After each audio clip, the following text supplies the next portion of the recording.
Bismillahirrahmanirrahim. Assalamualaikum warahmatullahi wabarakatuh. Baik, saya Nur Intar Rahmadani dari program studi Ilmu Al-Quran dan Tafsir Pasca Sarjana UIN Imam Bonjol Padang.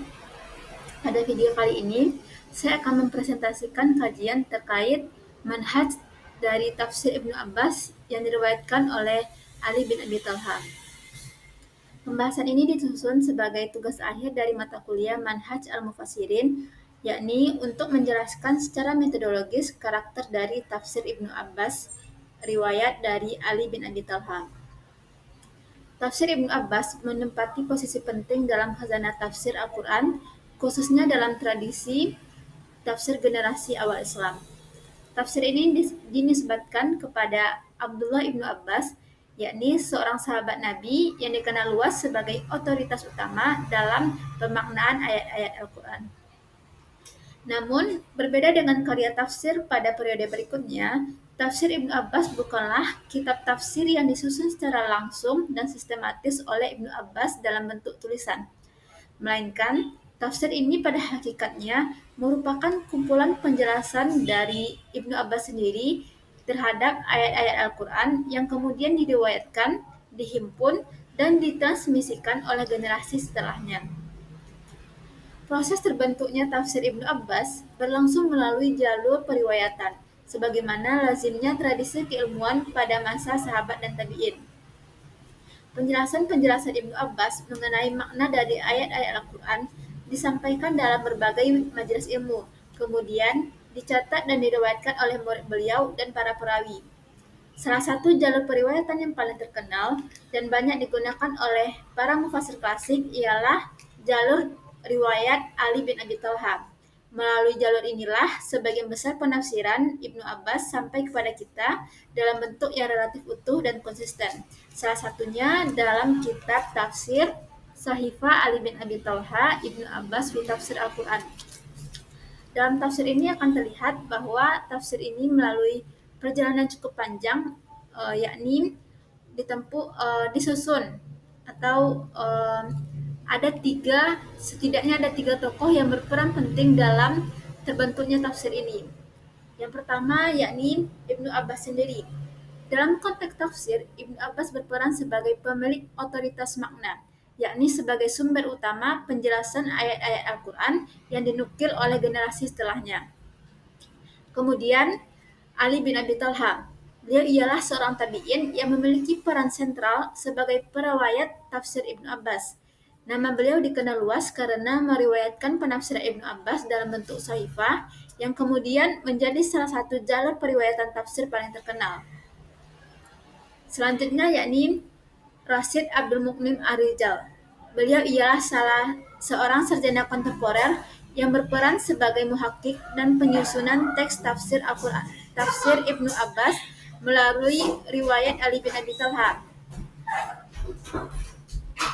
Perannya menjadi sangat penting dalam konteks akademik karena ia melakukan penelusuran, pengumpulan, dan verifikasi riwayat tafsir Ibnu Abbas dari berbagai sumber klasik.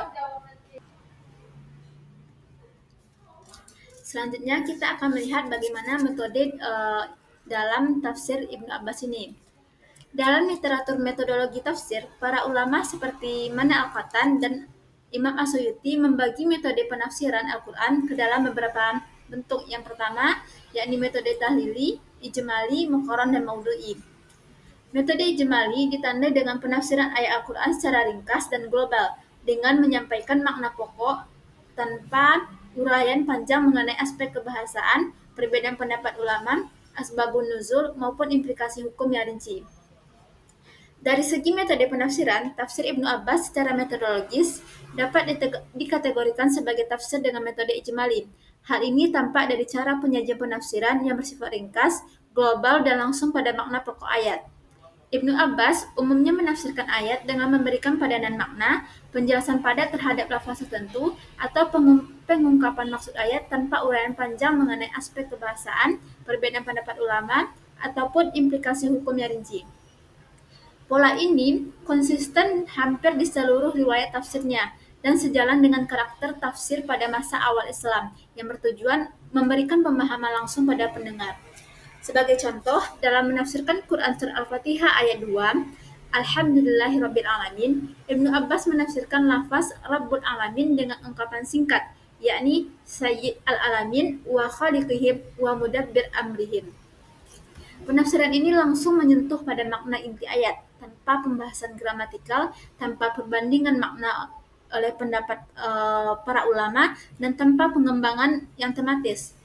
Maka dari contoh tersebut dapat terlihat bahwa metode yang digunakan Ibnu Abbas dalam menafsirkan Al-Quran ialah metode ijmali. Selanjutnya kita masuk pada sumber penafsiran. Dari sisi sumber penafsiran, tafsir Ibnu Abbas tergolong sebagai tafsir bil maksur, yang mana penafsiran ayat-ayat Al-Quran dalam tafsir ini bersandar pada riwayat yang bersumber dari Al-Quran itu sendiri, penjelasan Nabi, serta pemahaman sahabat terhadap wahyu. Dalam banyak kasus, Ibnu Abbas menafsirkan ayat dengan ayat lain, menggunakan penjelasan bahasa Arab yang hidup pada masa turunnya Al-Quran, atau menyampaikan makna yang dinukil dari tradisi kenabian. Tafsir ini dibangun di atas spekulasi rasional atau ijtihad bebas, melainkan bertumpu pada transmisi otoritatif dari generasi awal Islam. Tafsir Ibnu Abbas melalui riwayat Ali bin Abi Thalha secara jelas tergolong kepada tafsir bil maksur. Hal ini dapat dibuktikan dari dua sisi. Yang pertama, seluruh tafsir ini dinisbatkan kepada seorang sahabat Nabi, yaitu Ibnu Abbas sendiri, yang dikenal sebagai otoritas utama dalam tafsir di kalangan sahabat. Yang kedua, penafsiran yang disampaikan tidak berbentuk opini rasional atau ijtihad pribadi, melainkan berupa riwayat makna yang diterima dan diajarkan dalam tradisi periwayatan. Sebagai contohnya, penafsiran ayat dengan padanan lafaz, penjelasan makna kata berdasarkan penggunaan bahasa Arab klasik, serta penafsiran ayat dengan ayat lain.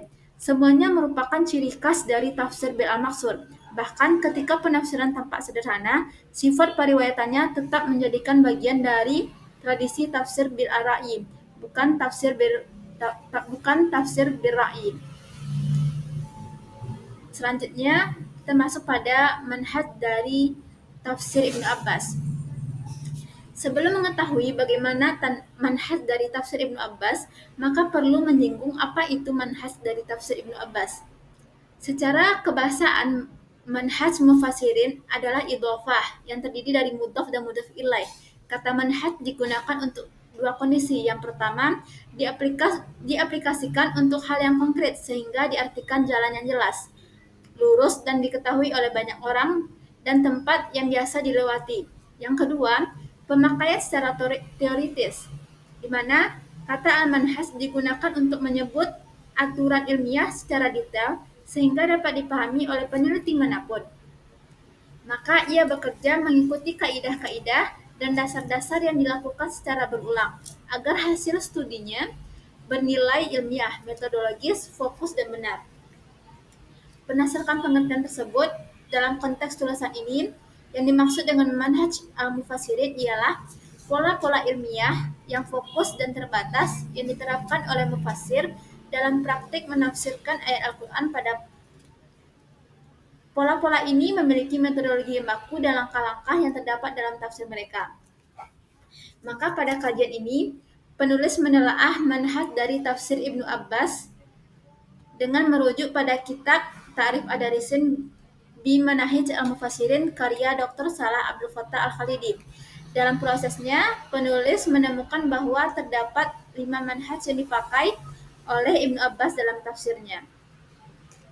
Pertama, bahwa Ibnu Abbas menafsirkan Al-Quran dengan Al-Quran. Hal ini membuktikan bahwa Ibnu Abbas memakai metode bil maksur dalam penafsirannya. Sebagai contoh, ketika menafsirkan Quran surat Al-Baqarah ayat 286, La yukallifullahu nafsan illa wus'aha. Ibnu Abbas memberikan makna dengan memaparkan Quran surat Al-Baqarah ayat 185, yakni yuridullahu bikumul yusra, yakni Allah menghendaki kemudahan bagimu dan tidak menghendaki kesukaran bagimu. Ibnu Abbas menafsirkan lafaz wasa'a dengan kemudahan, kemampuan, dan tidak merasa sempit. Dia menganggap bahwa ayat ini sebagai rahmat Allah kepada kaum muslimin di mana Allah memberikan mereka kelapangan dalam hal-hal keagamaan dan menjadikan hukum-hukum serta syariatnya menjadi ringan dan sesuai dengan kemampuan dan kesanggupan mereka. Kedua, manhajnya ialah Ibnu Abbas menafsirkan Al-Quran dengan sunnah.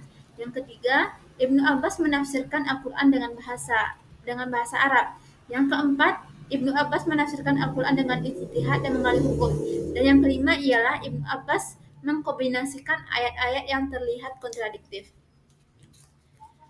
Berdasarkan tersebut, maka ada beberapa hal yang dapat kita simpulkan dari kajian ini. Yang pertama, yakni